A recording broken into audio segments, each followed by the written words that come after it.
Welcome to your favourite YouTube channel Amit Sharma SBS.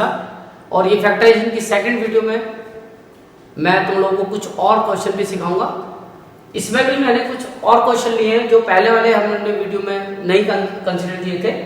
जैसे पहले वाले वीडियो में जो मैं मेन फोकस रखा था वो कॉमन पे और आइडेंटिटीज पे रखा था। अब यहाँ पे आते हैं हम अपने तीसरे कॉन्सेप्ट पे, स्प्लिटिंग द मिडिल टर्म। यहाँ मेन कॉन्सेप्ट हमारा स्प्लिटिंग मिडिल टर्म का है। वैसे स्प्लिटिंग मिडिल टर्म में कई लोगों को कंफ्यूजन हो जाता है कि हमें स्प्लिटिंग मिडिल टर्म को कब अप्लाई करना है। तो एक कॉमन केस तो स्प्लिटिंग मिडिल टर्म का जो अप्लाई करने का है वो यही है। बट तुम्हें मैंने पहले भी वीडियो में बताया था, जो मैंने एनसीईआरटी के साथ कराई थी, कि यहाँ जो मेन कॉन्सेप्ट है वो है एक तो नंबर ऑफ टर्म 3 होनी चाहिए। जहां पे 3 टर्म होगी वहां स्प्लिटिंग लगेगी। उसके अलावा एक चीज हम और चेक करते हैं कि जो हमारी मिडिल टर्म है इसकी एक्सपोनेंट और जो फर्स्ट टर्म है इनकी एक्सपोनेंट में डबल का रिलेशन होना चाहिए। तो आज इसको भी हम यहाँ पे डिस्कस करेंगे कि यहाँ अगर मान लो हम 2 करते हैं और बाई चांस यहाँ हम अगर 4 करते हैं तो भी स्प्लिटिंग का कॉन्सेप्ट हम अप्लाई कर सकते हैं। तो सबसे पहले हम आते हैं स्प्लिटिंग पे, या उससे पहले मैं तुम्हें आइडेंटिटी का ही केस सॉल्व करा देता हूँ। क्वेश्चन नंबर 6 मैंने एक आइडेंटिटी का लिया है। सर मैंने देखा है एग्जाम में आ जाता है, इसलिए मैं इसको डिस्कस कर रहा हूँ। ये अलग अलग तरीके से तुम्हें बुक में दिया होगा, कहीं x की पावर 6 होगी, कहीं y की पावर x की पावर 6 माइनस y की पावर 6 होगी, कहीं प्लस होगा, कहीं 12 होगी, यानी अलग अलग तरीके से आता है। थोड़ी एक्सपोनेंट को बड़ा कर देते हैं, बट इसमें दिक्कत कोई नहीं है। अब ये मैंने इसलिए लिया है क्योंकि अगर ये प्लस होता तो हमारे पास एक ही कंडीशन बनती, बट माइनस है तो हम इसके फैक्टर 2 तरीके से कर सकते हैं। इसको हम स्क्वायर की आइडेंटिटी बना सकते हैं और क्यूब की भी बना सकते हैं, क्योंकि 6 की तो कोई आइडेंटिटी होती नहीं है। तो या तो इसको स्क्वायर की आइडेंटिटी बनाना पड़ेगा या क्यूब की। अब जब मान लो मैं स्क्वायर की आइडेंटिटी बनाता हूं तो इसको मैं लिख सकता हूं, 6 को ब्रेक कर सकता हूं 2 3 जा 6, ऐसे इसको ब्रेक कर सकता हूं 2 3 जा 6। तो अब तुम इसे 3 × 2 6 भी लिख सकते हो। तो अब मैं 2 को तो अंदर छोड़ देता हूं और इस क्यूब को ऊपर ले जाता हूं। ये एक्सपोनेंट का लॉ है, x की पावर n × m, x की पावर n की होल पावर m। ऐसे में इसको लिख सकता हूं y² का होल क्यूब। अब a cube minus b cube की आइडेंटिटी होती है, ये x² a हो गया, y² b हो गया, और आइडेंटिटी होती है a माइनस b ब्रैकेट में फिर a प्लस b, वो a² x² प्लस y²। अब यहां अगर माइनस है तो यहां प्लस आएगा xy। अब यहां पे तुम चाहो तो इसके फर्दर फैक्टराइजेशन कर सकते हो, x² माइनस y² का, x plus y into x minus y। अब पिछली वीडियो में मैंने तुम्हें ये केस सॉल्व कराया था कि a² plus b² plus ab है। अगर तुम चाहो तो क्योंकि ए बी परफेक्ट स्क्वायर है तो इसको आइडेंटिटी में कन्वर्ट कर सकते हो, लेकिन ये तभी करना है जब ये ए बी परफेक्ट स्क्वायर है। तो इसको और आइडेंटिटी बना सकते हो, a² को तो ऐसे रहने दो, b² को ऐसे रहने दो, और इस ए बी को तुम अपनी मर्जी से एक ए बी प्लस कर लो और एक ए बी माइनस कर लो। ये मैंने पिछली वीडियो में तुम्हें करा दिया था। इससे फायदा होता है कि ये ए बी और ए बी मिला के x² y² ये 2ab बन जाता है। तो फर्दर इसका जो फैक्टराइजेशन होगा x प्लस y और x माइनस y, और ये जो ab है जो हमने यहाँ पे प्लस किया था, x² whole square y² whole square. अब ये x² y² दोनों मिला के 2x² y² हो जाएगा, और माइनस x² y²। अब ये आइडेंटिटी बन गई और ये हमारा फैक्टराइज हो गया, यानी कि ये आइडेंटिटी बन गई a प्लस b का whole square, x² plus y² का होल स्क्वायर, और ये परफेक्ट स्क्वायर है तो ये हो गया xy का होल स्क्वायर। अब इसको दोनों को एक बार लेके फिर प्लस कर दो और एक बार माइनस कर दो, फिर आइडेंटिटी बन गई a² माइनस b² की, तो x² plus y² plus xy और x² plus y² minus xy। तो ये इसके कंप्लीट फैक्टराइजेशन हो गया। अब देखो फॉर्म तो अभी भी है a² plus b² plus ab की बन नहीं है, बट अब इसको हम आगे फैक्टराइज नहीं करेंगे क्योंकि ab परफेक्ट स्क्वायर नहीं है। तो जहां ये ab परफेक्ट स्क्वायर हो वहां पे तुम ये स्पेशल केस बना सकते हो। तो अभी हमारा हो गया आइडेंटिटी का काम खत्म। अब आते हैं हम अपने स्प्लिटिंग के मेथड पे। तो स्प्लिटिंग का जो मेथड है उसमें, क्योंकि नॉर्मली एनसीईआरटी में काफी सारे क्वेश्चन हमें दिए हुए हैं और तुमने कर भी रखे होंगे, बट कभी कभी स्प्लिटिंग में जो मैटर फंसता है वो रिवर्स है, रूट का मैटर। तो जहां रूट का मैटर अगर स्प्लिटिंग में फंसता है तो वहां तुम्हें फिर थोड़ी सी दिक्कत कैलकुलेशन में आ सकती है। तो ये मैं तुम्हें कुछ रूट के क्वेश्चंस लिए हैं और ये क्वेश्चन दो तरीके के होते हैं। रूट के जो क्वेश्चन आते हैं स्प्लिटिंग में वो दो तरीके के आते हैं। तो मैंने दोनों तरीके का एक क्वेश्चन ले लिया है और बाकी अब तुम इसकी तरह से बाकी के क्वेश्चन बुक में से देख के कर सकते हो और मेरे को नहीं लगता कि इससे आगे कोई और केस बनेगा। तो रूट में ये दो ही केस बनते हैं। तो सबसे पहले मैं बात करता हूं क्वेश्चन नंबर 5 की, सॉल्यूशन नंबर 5। तो इसमें हम देखते हैं कि हमारे पास है 5√5x² प्लस 20x प्लस 3√5। अब जो स्प्लिटिंग का रूल होता है, पहचान तो मैंने तुम्हें बता दी, 3 टर्म होंगी 1 2 3। जो एक्सपोनेंट है एक्स वेरिएबल का वो दोनों टर्म में डबल का होगा, यानी 1 पावर है या 2 पावर है, डबल का रिलेशन होगा, स्प्लिटिंग लग जाएगी। और स्प्लिटिंग का कॉन्सेप्ट होता है कि पहले जो x² के साथ नंबर है यानी कोफिशिएंट है a, उसकी मल्टीप्लाई हम कांस्टेंट टर्म से करते हैं और ये काम रफ में होता है, ये फेयर का कुछ नहीं है, ये सब रफ वर्क है। यहाँ पे तुम्हें रफ वर्क ज्यादा करना पड़ता है और इसको शो करने की कोई जरूरत नहीं है। तुम a की और c की पहले मल्टीप्लाई कर लो, यानी 5√5 मल्टीप्लाई 3√5। तो यहीं से अब तुम्हें प्रॉब्लम स्टार्ट हो जाएगी, क्योंकि अब ये आ गए इर्रेशनल नंबर्स और इर्रेशनल नंबर की कैलकुलेशन अगर तुम्हें नहीं आती तो तुम्हें दिक्कत हो जाएगी। अब मैं इसके लिए वैसे मैंने सर्ट की एक वीडियो बना रखी है चैप्टर 1 में, सर्ट्स के नाम से, तुम उसको देख सकते हो। बाकी मैं फिर भी तुम्हें बता देता हूँ कि इसका रूल होता है कि रेशनल नंबर की तो रेशनल से करो, तो 3 × 5 15, और जो इर्रेशनल नंबर है रूट वाला, रूट की रूट से करो, तो √5 × √5 यानी √5 का स्क्वायर, और स्क्वायर से स्क्वायर रूट कैंसिल हो जाएगा यानी कि 5, और 15 × 5 75। तो फाइनली अब हमारे पास ये आ गया 75। अब इस 75 के हमें दो पार्ट करने हैं जिनको प्लस करके, कांस्टेंट टर्म का हम साइन देखते हैं, प्लस करके बीच वाली टर्म यानी 20 आ जाना चाहिए। तो अब तुम्हें सिंपल दिख रहा होगा कि 15 × 5, क्योंकि ऑप्शन बहुत बन सकते हैं, 15 5 जा 75 और 15 + 5 20। तो हमारा काम बन गया और 20 को हम स्प्लिट कर देंगे और इसकी जगह लिख देंगे 15 + 5, क्योंकि इनकी मल्टीप्लाई 75 आ रही है, यानी इन दोनों की मल्टीप्लाई a × c की मल्टीप्लाई के इक्वल आनी चाहिए, और प्लस या माइनस करके बीच का आना चाहिए। साइन हम कांस्टेंट टर्म से सेलेक्ट करते हैं। अब इसको हम ओपन करेंगे, लेकिन कुएं से निकले और खाई में गिर गए। अब एक हमारे पास नई प्रॉब्लम क्रिएट हो गई। ये प्रॉब्लम भी अपने आप में बहुत बड़ी प्रॉब्लम है कि अब हम स्प्लिटिंग का जो नेक्स्ट कॉन्सेप्ट होता है वो होता है कि अब हमें ये कॉमन लेना पड़ेगा, स्टार्टिंग की दो टर्म में और लास्ट की दो टर्म में। अब इसमें कॉमन लेने में भी दिक्कत हो जाएगी, क्योंकि इसमें एक में तो रूट इन्वॉल्व है, एक में रूट नहीं है। तो यहाँ पे अब तुम्हें फिर एक कॉन्सेप्ट समझना है कि हमें फैक्टर्स करने हैं। जैसे 5√5 के फैक्टर्स तो तुम्हें सिंपल समझ में आ जाएंगे कि 5 × √5, ये तो तुम्हारी समझ में आ गई। लेकिन जो दूसरा नंबर है 15, जिसके साथ इसको कॉमन करना है, उसके फैक्टर 3 × 5। अब तुम कहोगे इसमें तो √5 है ही नहीं। तो यहाँ पे आके तुम्हें एक नया कॉन्सेप्ट सीखना है कि अभी हम इसके बहुत सारे फैक्टर्स कर सकते हैं। देखो 15 के फैक्टर्स हम क्या क्या कर सकते हैं। 15 का एक फैक्टर हो सकता है √15 × √15। 15 का एक फैक्टर हो सकता है √3 × √3 × 5। 15 का एक फैक्टर हो सकता है 3 × √5 × √5। यानी कि जो 15 के फैक्टर्स तुमने सुने थे आज तक वो उनसे अलग है, यानी हम रूट में भी फैक्टर कर सकते हैं। फर्दर उसको रूट में मल्टीप्लाई को लिख सकते हैं। जैसे 5 को हम लिख सकते हैं √5 × √5, इसका आंसर भी 15 है। तो तुम्हें रूट में भी फैक्टर्स आने चाहिए। अब तुम देखते हो कि दोनों में देखो √5 कॉमन आ रहा है, तो तुम इसमें से √5 कॉमन ले सकते हो, यानी 15 भी √5 से डिवाइड हो सकता है।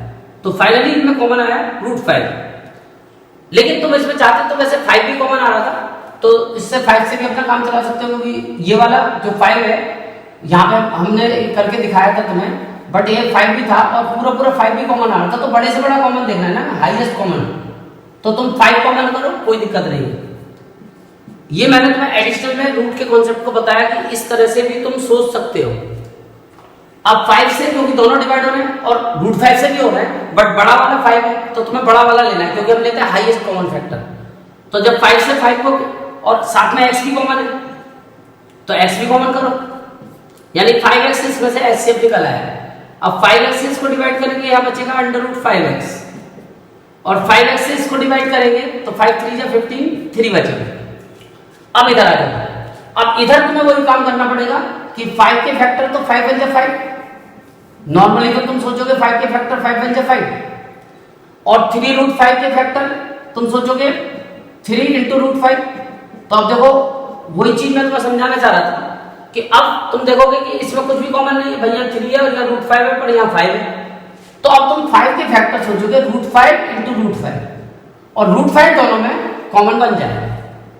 तो इस तरह से तुम्हें √5 कॉमन लेके जब √5 से 5 को डिवाइड करोगे, ये कैंसिल हो जाएगा, यहाँ बचेगा √5x, और जब इसको डिवाइड करोगे यहाँ बचेगा 3। अब ये दोनों में सेम आ जाएगा, इसको कॉमन कर लोगे, √5x + 3, और यहां बचेगा 5x + √5। तो ये इसके फाइनल फैक्टर्स बन गए। तो फाइनली रूट के कॉन्सेप्ट में तुम्हें ये एक नई चीज मैंने सिखाई, इसको ध्यान रखना है। अब देखो वैसे तो मैं सीरियल में क्वेश्चन नंबर लेना चाहिए मेरे को 4, बट मैं लूंगा पहले क्वेश्चन नंबर 3, क्योंकि ये भी रूट का कॉन्सेप्ट है और इससे भी तुम्हारे रूट के कुछ और कॉन्सेप्ट क्लियर होंगे। स्प्लिटिंग और रूट का कॉम्बिनेशन, और स्प्लिटिंग और रूट का जो कॉम्बिनेशन है उसमें इसमें अब थोड़ी सी एक डिफरेंस है। क्वेश्चन नंबर 4 से ये थोड़ा सा डिफरेंट है 5 से क्वेश्चन नंबर 3, क्योंकि इस क्वेश्चन में हमारे पास जो गेम है वो ये है कि रूट केवल मिडिल टर्म में आ रहा है। पहले वाले में तुम देख रहे थे कि मिडिल टर्म में रूट नहीं था, और इसमें केवल मिडिल टर्म में रूट आ रहा है, आजू बाजू रूट नहीं आ रहा। भाई यहाँ तो एक 1 मान सकते हो, एक ही वैल्यू, तो कॉन्सेप्ट चेंज नहीं होगा, कॉन्सेप्ट वही रहेगा। यानी कि जो अभी हमने किया था कि पहले तुम्हें इन दोनों की इंटू करनी पड़ेगी, 1 × 24, फाइनली 24। अब तुम्हें 24 के 2 पार्ट करने हैं, और क्योंकि ये साइन माइनस का है तो माइनस करके 2√3 आना चाहिए। अब 24 के 2 पार्ट आदमी सोचेगा कॉमन, तो वो सोचेगा 24 बन जा 24, 12 2 जा 24, 6 4 जा 24, और 3 8 जा 24, यानी कि उसके पास यही ऑप्शन बनते हैं। बट क्योंकि हमारे आंसर में √3 का इन्वॉल्वमेंट है, तो हमें किसी तरह से √3 को इन्वॉल्व करना पड़ेगा। और अगर 3 के हिसाब से हम इन्वॉल्व करते हैं तो 3 के फैक्टर्स तो हम सोच सकते हैं √3 × √3, तो ये हमारा 3 का इन्वॉल्वमेंट हो गया। बट अभी हमारा आंसर नहीं आया, क्योंकि हमारा आंसर है 2√3। अगर हम इसके 8 के और फैक्टर कर लें तो 8 के और फैक्टर 4 × 2 भी हो सकते हैं। तो फाइनली 4 2 जा 8, 8 3 जा 24। अब तुम ग्रुपिंग करोगे तो तुम्हारा काम बन जाएगा, एक ग्रुप तो 4√3 का बना लो और एक ग्रुप 2√3 का बना लो। तो इसके फैक्टर सोचो 4√3 × 2√3, आंसर आएगा 24। और जब तुम 4√3 में से 2√3 माइनस करोगे तो 2√3 बचेगा। तो इस तरह से तुम्हें इसके फैक्टर्स में थोड़ा दिमाग लगाना है, और यहाँ पे 4√3 - 2√3 करना है। अब इसको ऑन कर लो, x² + 4√3x - 2√3x - 24 कॉमन। अब देखो इसमें आसानी से कॉमन आ रहा है। अब मैं तुम्हें एक नई टेक्निक सिखाता हूँ कॉमन की, कि इसमें आसानी से x कॉमन आ रहा है, क्योंकि नंबर तो इधर कुछ है ही नहीं, तो x कॉमन लेके x + 4√3 बचा। अब तुम्हें इसमें कॉमन लेने में दिक्कत हो रही है, कोई बात नहीं, इसी चीज को यहाँ पे कैरी कर दो, क्योंकि ये तो अगर सब कुछ सही है तो सेम ही आएगा। ये तो तुम्हें पता है कि ये दोनों में सेम आता है, x + 4√3 आए, x + 4√3 यहाँ लिखते। अब तुम देखो अपनी फर्स्ट टर्म को कि इसको किससे डिवाइड करेंगे, x बचे, तो तुम्हें दिख रहा है 2√3 से अगर डिवाइड करोगे तो 2√3 कैंसिल हो गया, x बचेगा। तो इसका मतलब इसमें से कॉमन है 2√3। तो देखो कितना इजी हो गया, अब हमें इसके बारे में नहीं सोचना पड़ा। वैसे क्रॉस चेक कर सकते हो कि अगर इसकी इससे इंटू करोगे तो ये आ जाना चाहिए, क्योंकि हमने पहले के बारे में तो सोचा बट हमने दूसरे के बारे में नहीं सोचा। तो अगर इसकी इससे इंटू करोगे तो यहाँ पहुंच जाएगा, देखो 4 2 जा 8 और 8 3 जा 24, और माइनस की प्लस से करोगे तो माइनस का, क्योंकि मैथमेटिक्स रिवर्स भी चलती है। आगे चल रहे हो, पीछे चलोगे तो पीछे वाली चीज भी आएगी। अगर इसकी इससे इंटू कर दोगे तो यहाँ पहुंच जाओगे। तो देख लो क्रॉस चेक करके, अब ये दोनों में सेम आ गया x + 4√3, इसको कॉमन कर लो x + 4√3, और यहाँ बचेगा x - 2√3।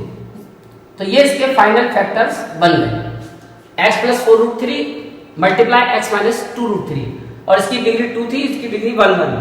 तो फैक्टर का मतलब ही है कि डिग्री छोटी हो जाएगी, तुम्हें पता चल जाएगा कि जो तुमने पार्ट्स किए हैं उन एक्सप्रेशंस की डिग्री उससे छोटी हो जानी चाहिए। अब इसके बाद में हम आते हैं क्वेश्चन नंबर 4 पे, क्योंकि मैंने अभी तुम्हें कराया था क्वेश्चन नंबर, ये कौन सा था, क्वेश्चन नंबर 2। ये क्वेश्चन नंबर 2 था, क्वेश्चन नंबर 2, और क्वेश्चन नंबर अब हमें 4 करना है। तो क्वेश्चन नंबर 4 के लिए हमारे पास ये डिफरेंट गेम है क्वेश्चन नंबर 4, क्योंकि इसमें तुम्हें वैसे दिख रहा होगा। अगर मैं तुम्हें वो चीज पीछे वाली वीडियो में नहीं बताता तो तुम घबरा जाते कि ये क्वेश्चन कैसे होगा, और ये बड़ा ही इंपॉर्टेंट क्वेश्चन है, अक्सर तुम्हारे एग्जाम में आएगा। इस क्वेश्चन को अगर तुम ध्यान से देखोगे तो इसमें एक दिक्कत है कि इसमें जो एक्सपोनेंट है वो सॉल्यूशन नंबर 4 की बात कर रहा हूं मैं, सॉल्यूशन नंबर 4। इसमें अगर तुम देखते हो तो x⁻6 - 7x³ - 8, यानी कि पावर 6 आ रही है। तो आदमी सोच सकता है यार इसमें स्प्लिटिंग कैसे लगेगी, बट मैंने अभी तुम्हें स्प्लिटिंग का एक कॉमन रूल बताया कि अगर 3 टर्म है और मिडिल टर्म का डबल एक्सपोनेंट है इधर, तो तुम स्प्लिटिंग लगा सकते हो। 1 के साथ 2 है, 2 के साथ 4 है, 3 के साथ 6 है, 4 के साथ 8 है, तो स्प्लिटिंग लग सकती है। लगाओ स्प्लिटिंग। तो 8 के फैक्टर करो, क्योंकि यहां तक कुछ है नहीं, 8 बन जाए 8 और माइनस करके 7 आना चाहिए, तो इसके फैक्टर हो गए स्प्लिटिंग के हिसाब से 8 - 1, यानी तुम्हें कोई घबराने की जरूरत नहीं है, स्प्लिटिंग अप्लाई कर दो, मल्टीप्लाई करो, सेम स्प्लिटिंग की तरह चलेगा मैटर, माइनस माइनस प्लस। अब इसमें से कॉमन लोगे, x⁻3 कॉमन आ रही है, 6 भी 3 से डिवाइड हो जाएगा, 3 तो हो ही जाएगा। तो जब 6 में से 3 माइनस करेंगे 3, और यहाँ पे 1 कॉमन है, x³ - 8। फाइनली दोनों में कॉमन है x³ - 8 और x³ + 1। तो हमने स्प्लिटिंग से इसके 2 इक्वल पार्ट कर दिए, ये 6 एक्सपोनेंट था, 3 3 में डिवाइड हो गया। बट अभी हम देख रहे हैं कि इसमें और आइडेंटिटी बन रही है, क्योंकि ये आइडेंटिटी बन रही है a³ - b³ की, ये x का क्यूब है और ये 2 का क्यूब है, और ऐसे ये भी आइडेंटिटी बन रही है a³ + b³ की, क्योंकि 1 के ऊपर तो कुछ भी लगाओ, जैसे आइडेंटिटी बनानी है, स्क्वायर की बनानी है तो स्क्वायर लगा लो, क्यूब की बनानी है क्यूब लगा लो। अब यहाँ a³ - b³ की आइडेंटिटी फिट कर लो, a - b और फिर ब्रैकेट में a² x² प्लस ab यानी कि x × 2 प्लस b² यानी कि 2 का स्क्वायर। तो ये तो मैंने इसमें आइडेंटिटी लगा दी a³ - b³ की। अब इनटू में इसमें भी आइडेंटिटी लगेगी a³ + b³ की, x + 1 x² माइनस, अब प्लस की आइडेंटिटी तो माइनस आएगा, x × 1 और प्लस 1 का स्क्वायर। अब इसे थोड़ा सा सॉल्व कर दो, तुम्हारा आंसर रखा हुआ है तैयार, x - 2 और x² और प्लस का 2x और प्लस का 2 का स्क्वायर 4, ये तो पहला वाला हो गया, और इधर x + 1 इंटू में x² - x + 1। तो फाइनली ये तुम्हारे कंप्लीट फैक्टर्स आ गए। इसके बाद अब आते हैं हम क्वेश्चन नंबर 3 पे, और ये हमारा क्वेश्चन नंबर 3 थोड़ा सा डिफरेंट क्वेश्चन है, और वैसे तो ये स्प्लिटिंग का ही है, काफी सारे बुक में RS वगैरह में RDs में ये दिया हुआ है क्वेश्चन, और इस क्वेश्चन में बस एक टेक्निक है, बाकी कोई टेक्निक नहीं है, सिंपल क्वेश्चन है। बट इसमें बस एक चीज तुम्हें ध्यान रखनी है कि जब इसको तुम फैक्टराइज करोगे तो कभी कभी ऐसा गेम फंसता है कि हम कभी फैक्टर्स करने बैठते हैं, कभी भी हम मैथ्स में अलजेब्रा कर रहे हैं, तो तो अक्सर हमें ये गेम दिख जाता है कि solution number 3 7x minus 2y whole square minus 25x minus 2y plus 12। तो कभी भी हम मैथ्स में जब अलजेब्रा कर रहे होते हैं तो अक्सर हम इस चीज को ऑब्जर्व करते हैं कि कई बार से हमें कुछ चीजें सेम दिख जाती हैं, और वो भी जब वो नंबर ऑफ टर्म्स एक से ज्यादा हो। तो अगर कभी ऐसा दिख जाए तो तुम उसको सपोज कर सकते हो, और जैसे अगर तुम इसको सपोज करते हो कि x माइनस जो 2y है वो दोनों में आ रहा है, इसको मान लो a मान लेता हूं मैं, और जब इसकी जगह मैं a लिखता हूं तो मेरे को क्वेश्चन अपने आप ही दिख जाता है कि अब मेरे को क्या करना है। यानी अब मेरे को कुछ भी बताने की जरूरत नहीं है, तुम खुद ही समझ गए होगे कि अब तुम्हें शक्ल में लग रहा होगा अरे यार ये तो वही स्प्लिटिंग का क्वेश्चन है, a स्क्वायर और a और कांस्टेंट टर्म, तो ये तो स्प्लिटिंग का हो जाएगा। 12 इंटू 7 रब में करके देख लो, 12 इंटू 7 84। अब 84 के दो पार्ट करने हैं जिनको प्लस करके 25 आ जाएगा। तो 84 21 के टेबल में भी आता है, 21 4 जा 84 और 21 प्लस 4 25। तो तुम्हें मिडिल टर्म का कॉन्सेप्ट दिख गया। 25 को स्प्लिट कर लो, 21 प्लस 4। अब इसको जब तुम सॉल्व करोगे तो 21a और इधर ये आ जाएगा minus plus minus 4a plus 12। Common लोगे तो 7a कॉमन आएगा, तो यहां आएगा 7a कॉमन लेने के बाद a माइनस 3 और इसमें से 4 कॉमन लेके यहाँ a माइनस 3, तो इसके फाइनल फैक्टर a माइनस 3 और 7a माइनस 4। अब तुम वापस जो तुमने a अपनी मर्जी से सपोज किया था x माइनस 2y को यहाँ पुट कर दो, आंसर बन गया। a की जगह डाल दो x माइनस 2y माइनस 3 ये है, ऐसे ही 7 इंटू एक्स माइनस 2y, यहाँ पे a की जगह डाल दिया माइनस 4। बस ये कि तुम्हें इस 7 के अंदर इंटू करके इसको थोड़ा सा ऑन करना पड़ेगा ब्रैकेट को, तो इसको थोड़ा सा सॉल्व कर दो। ये तो ऐसे ही रहेगा x माइनस 2y माइनस 3, पहला तो ऐसे ही रहेगा, दूसरे को 7x माइनस 7 टू 14 y और माइनस का 4, ये इसके कंप्लीट फैक्टर्स बन गए। 7x minus 14y minus 4 equal, तो कुल मिला के इसके दो पार्ट हमने ये कर दिए। अब आते हैं आज के लास्ट और सबसे खतरनाक क्वेश्चन पे, क्योंकि हमारा फैक्टराइजेशन का जो एंड होगा वो इसी कॉन्सेप्ट पे जाके होगा, और मुझे पूरी उम्मीद है कि तुम्हारे हाफ ईयरली में लगभग सभी स्कूल के हाफ ईयरली में ये क्वेश्चन जरूर आएगा। कई बार से नाम से आता है, कई बार से पहचानना पड़ता है, और ये हमारा लास्ट फैक्टराइजेशन है और इसी के साथ फैक्टराइजेशन कंप्लीट। और ये फैक्टराइजेशन है factorise by factor theorem, remainder theorem. जब हम थक जाते हैं और हम किसी भी मेथड से फैक्टराइज नहीं कर पाते तो ये हमारे पास आखिरी हथियार होता है ब्रह्मास्त्र। यानी कि जब हम कोई फैक्टराइज नहीं कर पा रहे हैं और बहुत देर हमें हो गई करते करते हम थक गए, तो ये हमारे पास लास्ट हथियार होता है, क्योंकि जीरोस का और फैक्टर का आपस में कनेक्शन होता है, तो उसी कनेक्शन को यूज करके हम ये फैक्टराइज करते हैं।